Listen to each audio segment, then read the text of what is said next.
All right, so we're talking with the Bachelor Arie Luyendyk Jr. Arie, thanks for being here with us. Of course, thanks for having me. Let's talk about Krystal. Okay. There must have been something that we did not see that kept her around. Were you surprised at all to see how she acted kind of behind the scenes? And when did you know it was time for her to leave? Yeah, for me, watching it back is a whole different story. You know, now I'm seeing her interact with the other women. I'm seeing her interviews. And yeah, so watching it back, you know, it's easy to be, you know, a Monday morning quarterback. So for this whole thing, you know, looking back on it, we did have a really good connection in the beginning. We had that really good date. And when we were together alone, we had a great conversation and we had fun. And so it was just now watching it back that I see a lot of different things. Yeah, so speaking of watching it back and having a whole different story, is the show ever, are you surprised how it's ever edited together? Because Lauren B., our Dallas girl, got a one-on-one date, and it was kind of shown to be that she didn't really talk very much, or you guys didn't talk very much. But then she gets a rose, and it kind of looks like she gets some one-on-one time next week as well. Just talk about that. Yeah, I think, you know, there's only so much that we can show, but there are so many moments that, you know, I'm like, man, I wish they put that in all the dates. And with Lauren, yes, that date was a little awkward during the day, but we did have some really great moments. You know, we took some Polaroids together. We had all these pigeons land on us. You know, we went and shopped a little bit, and those things were cut out.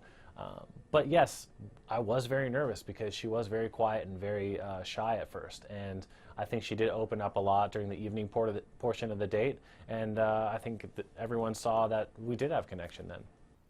Quick question for you. How do you feel about taxidermy? You know, Kendall's hobby is very unique, but she's passionate about it. I think on that 2-on-1 date, that was a big moment for us. You know, although that date held a lot of pressure, for me, it was really fun because I got to see this whole different side of Kendall. She's very intelligent, very poised. She was so much fun to hang out with. There was a lot of things that they left out of that, you know, that date as well. And I think that's sort of the theme of The Bachelor. You know, it's like reading this incredible book and watching a TV version of it. You know, there's going to be things that are left out. And, you know, Kendall is a very amazing and very unique person, but very interesting.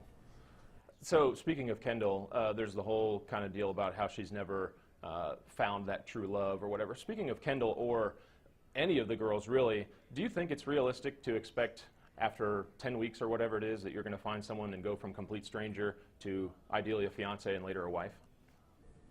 100%. I know that just because in my experience with Emily, I was skeptical going into it. I think everybody is. But after you've been through this experience, you really do see it because, you know, you're seeing these dates as a little 10-minute summary of a date that consists of from 9 in the morning till, you know, as late as 2 or 3 in the morning. And without phones, without distraction, you really get to know that person. You know, what they choose to show on the show is one thing. I think it's a really cool summary of the date, but it isn't everything. And you do get a lot of time despite the actual timeline of it being 2 to 3 months of filming. The dates are very long and you do really dive into very serious topics right away. So I think it's a whole different animal when you're in the experience than just as an outsider watching it on TV. Do you worry about dating these girls and taking them around the world to France and Tuscany and Tahoe and then having to settle back down to the real world? I mean, you have media tours and everything, so it's not the normal world as we know it, but do you worry about it being a honeymoon phase on a show like this? 100%. You know, I think about that a lot. I think during the time that I was interacting with these women and having these really lavish, fun dates, you do think about how would my life mesh with this person's life outside of all this? Do we have a future together outside of this whirlwind romance that is The Bachelor? And that's something that I really kept in mind throughout the whole season. And you know, that's what really ultimately will lead to my decision making further down the road. What is the favorite place that you got to travel on this season? I don't know if maybe we've seen it yet, but what was your favorite date destination for this season? I mean, you can't beat Paris. Paris is pretty amazing. But the last location in Peru was really beautiful. I'd never been to South America before, so that was a whole different experience. We got to, you know, travel around Peru and really experience that culture, which is really cool for me because it was something new. Did you happen to see the news this week? There was the report about Becca M, the 22-year-old, how she was actually reported missing and then found to be on the show. Did you laugh at that at all, or did you think that was interesting? I mean, I saw it just as you guys did. Yeah, I think that's just a PSA to really always tell your parents where you're at. And yeah, I'm glad they found her. And you know, it's yeah, it's interesting. Have you found your love? I guess that's the stereotypical question. Have you found true love? I think for me, this experience was it was great, and I did fall in love. I fell in love with two people, and I didn't really see myself in that position ever. I'm the type of person that it's pretty difficult for me to fall hard like that, and so you know the ending was difficult for me. But you guys will just have to watch the finale to find out what happens. But I can say that I am very happy now, and I don't regret it one bit. And the most important question before I let you go, how did those worms taste in Lake Tahoe?